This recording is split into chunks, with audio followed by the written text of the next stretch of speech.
ತುಮಕೂರು ವಾಯ್ಸ್ಗೆ ಸ್ವಾಗತ ಸ್ನೇಹಿತರೆ. ಸಬ್ಸ್ಕ್ರೈಬ್ ಆಗಿಲ್ಲ ಅಂದ್ರೆ ಈಗಲೇ ಈ ಕೆಳಗೆ ಕಾಣುವ ಸಬ್ಸ್ಕ್ರೈಬ್ ಬಟನ್ಗೆ ಈಗಲೇ ಕ್ಲಿಕ್ ಮಾಡಿ. ನಾವು ಮಾಡುವ ವಿಡಿಯೋಗಳ ನೋಟಿಫಿಕೇಶನ್ಗಾಗಿ ಬೆಲ್ ಐಕಾನ್ ಅನ್ನ ಪ್ರೆಸ್ ಮಾಡೋದನ್ನ ಮರಿಬೇಡಿ. ಬಹುಶಃ ಇವತ್ತು ಇಶ್ಯೂ ಮಾಡ್ತಾರೆ ಟೆಕ್ನಿಕಲ್ ಕಮಿಟಿಯನ್ನು. ಆ ಕಮಿಟಿಯಲ್ಲಿ ಏನು ವರದಿ ಬರುತ್ತೆ ಆ ಆಧಾರದ ಮೇಲೆ ಮಾಡಿ. ಇವರು ಕೇಳ್ಕೊಂಡಿದ್ರು ಒಂದು ಟೆಕ್ನಿಕಲ್ ಕಮಿಟಿ ಮಾಡಿ ಅಂತೇಳಿ. ಸುರೇಶ್ ಗೌಡ್ರು, ಕೃಷ್ಣಪ್ಪನವರು ಅವರೆಲ್ಲರೂ ಕೂಡ, ಸುರೇಶ್ ಬಾಬು ಅವರೆಲ್ಲ ಟೆಕ್ನಿಕಲ್ ಕಮಿಟಿ ಮಾಡಿ ಅಂತ ಕೇಳಿದರು. ಆ ಟೆಕ್ನಿಕಲ್ ಕಮಿಟಿ ಬಹುಶಃ ಇವತ್ತು ಅನೌನ್ಸ್ ಮಾಡ್ತಾರೆ. ಅದರ ವರದಿ ಆಧಾರದ ಮೇಲೆ ಎಲ್ಲವೂ ಕೂಡ ಸರಿಯಾಗಿ ಆಗ್ತದೆ ಅಂತ ಹೇಳಿ ಮಂತ್ರಿಗಳೇ ಹೇಳಿದ್ದಾರೆ, ಭರವಸೆ ಕೊಟ್ಟಿದ್ದಾರೆ. ನಿಮಗೆ ಯಾವುದೇ ರೀತಿಯ ಅನ್ಯಾಯ ಆಗೋದಿಲ್ಲ, ಅದನ್ನು ನಾನು ನೋಡ್ಕೊಳ್ತೀನಿ ಅಂತ ಹೇಳಿ ಹೇಳಿದ್ದಾರೆ. ಮಾಡರ್ನೈಸೇಷನ್ನು ಕೂಡ ಅದರಲ್ಲಿ ಸೇರಿದೆ.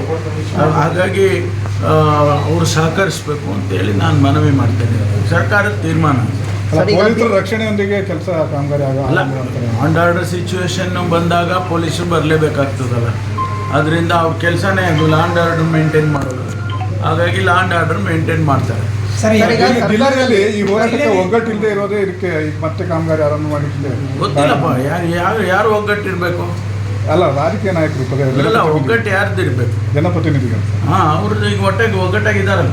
ಸರ್, ಜಿಲ್ಲೆಯಲ್ಲಿ ಸರ್ಕಾರಕ್ಕೆ ಆಗುವಂತ ಲಕ್ಷಣಗಳು ಏನಾದರೂ ಇದೆಯಾ ಸರ್? ಭಾರಿ ಡಿಮ್ಯಾಂಡ್ ಆಗ್ತಾ ಇರೋದು ಮಂಡ್ಯ ನಿರ್ಮಂಗಲ ಅಂತೇಳಿ.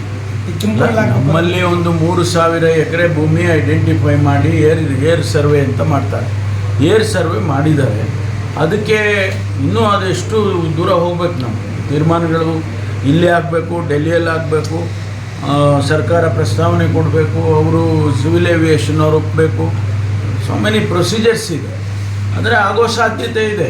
ಅದಕ್ಕೆ ನಾವು ತೆಗೆದುಹಾಕುವಂಗಿಲ್ಲ.